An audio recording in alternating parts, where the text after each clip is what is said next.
like classical music. I like to read comics. I also like to go to school.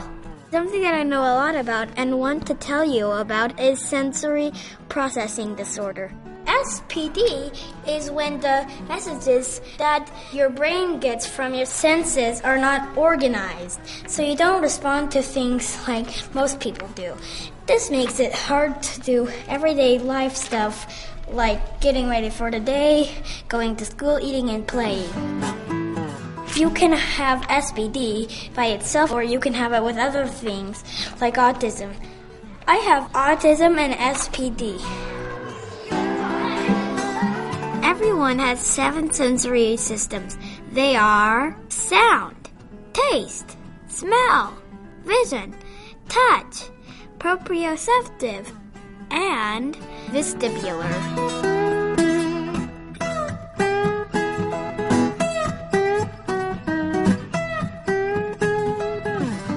Under-responsive versus over-responsive.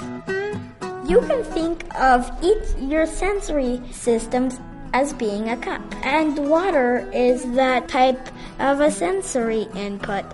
If you are under-responsive to a certain sensory input, it is like you're a big, huge cup. You keep getting water to the big cup. You can just keep adding, but it never feels full. But if you are over-responsive, it is like you are a tiny cup. All you need is just a little sensory input and you overflow. You want your cup to be full and not spill over. Each of your sensory systems is their own cup and they are different sizes. Just because you have one big cup does not mean you are under-responsive with all your senses. I have a big cup for my proprioceptive and vestibular senses and a little cup for my touch, sound, taste, and smell senses. Everyone is different and unique. Some days and times of days are good, and some are too much for me. I don't like loud and busy places. I cover my ears and want to run away or yell and tell everyone to be quiet. I need less noise to feel in control of my body. I like to always be moving. I have a hard time holding still. I don't like people to touch my skin sometimes. But everyone is different. My brother doesn't mind if people touch him, and he does not need to wear sunglasses. It is important to know your own body and to understand your body and your 7 senses. Sound. We get the sense of sound through our ears. When the sound is loud, I can't concentrate of anything except stopping the loud noises. I have a really hard time when my mom's turn on the vacuum or blender. Classical music makes me feel relaxed.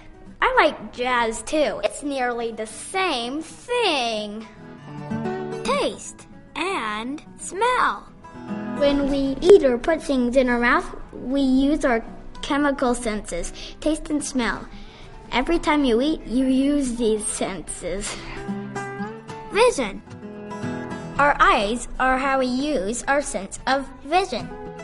Some people like bright lights and lots of things to look at. I get distracted if there's too much to look at. I like things soft colors and organized. When I walk outside, the sun is always so bright that it hurts my eyes and I can't look up. I wear my sunglasses when I'm outside to help. Touch.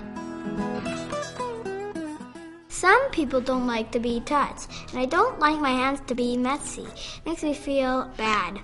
Touch is your tactile sense, and if you are not used to having things touching your skin, it can make you feel uncomfortable sometimes.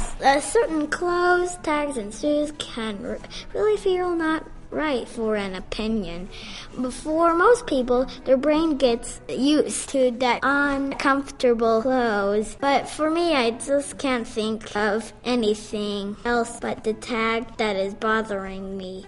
I will tug on it and want to take it off the whole time I'm wearing it. We are trying to teach my hands that it is okay for them to be messy for a little while. The more I can play with things that are a little messy, the more I get used to it, and my brain learns not to focus on it as much. Proprioceptive. You can think of proprioception as your body awareness. You get proprioceptive input every time you get input through your muscles and joints. It sends a message to your brain that says, this is where I am and this is what I'm doing. You get proprioceptive input to help you do everything your body wants to do. Like pushing yourself on a scooter board, carrying something heavy, or even getting dressed. By doing more with your body, you can get more proprioceptive input. This helps me feel better. When I feel like my body is out of control, I like to jump, scooter board, or getting wrapped up tight in a blanket. Proprioceptive input helps me to calm down and organize my body. Vestibular. Your vestibular sense is super complicated but super cool. We all have something in our inner ear that tells the brain whether we are balanced and whether we are moving. It tells our brain whether I am right side up, upside down, moving forward, or moving backward. It is what tells us that we are dizzy and better stop spinning. If our brain is under-responsive to vestibular input, then our body wants to constantly move and spin, and we never get dizzy. If your brain is too responsive to vestibular input, then you feel off balance. It makes it scary to do activities where you have to tilt your head back or your feet are not flat on the ground. Our vestibular sense is very important to help us do everything we need to throughout the day. To figure out what your needs are, it helps to go and work with an occupational therapist. I have 2 of those, one here and one at school. I go to OT 1 time a week. Katie and me and my mom gets to do fun things together when we go. When I leave, my body feels better. It feels like I am in control. We work out our muscles and our brains. Katie and my mom like to talk about things for us to try at home and school. If you have a hard time with your sensory input, there are a lot of things you can do to make it better. There are activities to help your brain learn how to respond differently to sensory input. You can help your body feel calm and in control by getting the sensory input you need throughout the day. Your parents, teachers, and occupational therapists can help. To learn more about sensory processing, check out these websites.